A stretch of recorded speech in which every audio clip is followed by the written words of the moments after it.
It was a chilly October evening in 1978, and the world of music was buzzing with a new kind of anticipation. Elton John, the flamboyant king of the stage, was about to release something different, a piece of his heart that didn't quite resemble the glittery, rock-fueled anthems that had shot him to superstardom. Whispers spread among fans. Would this album be the same Elton?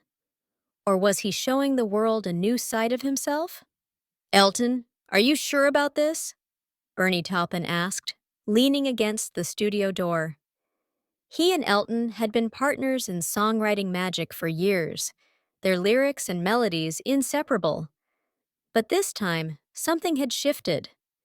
Elton, sitting at the piano, adjusted his round glasses and smiled. I've never been more sure. This one's mine, Bernie. He gestured at the sheets of music in front of him. The papers seemed to hum with a quiet kind of defiance. A Single Man, they read, the title of his 12th studio album. But for Elton, it was more than just a name. After years of collaborating with Taupin, this would be the first time Elton stood alone. No Bernie. Just Elton John, his piano, and a collection of songs that felt personal in ways the public hadn't seen before. The decision wasn't just about the music, though.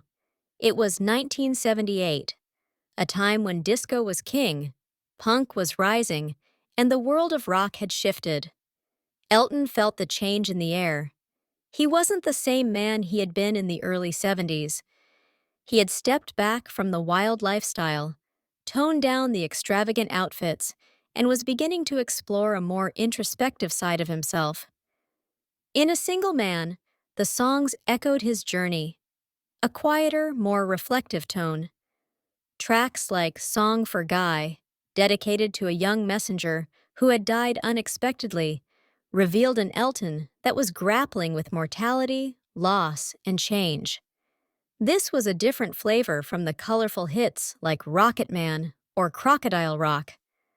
But it wasn't without its own power.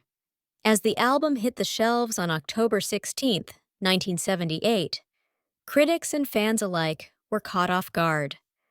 Some wondered if Elton had lost his edge, while others admired the raw honesty. But for Elton, it wasn't about the praise or the charts. He had something to say, and he said it his way.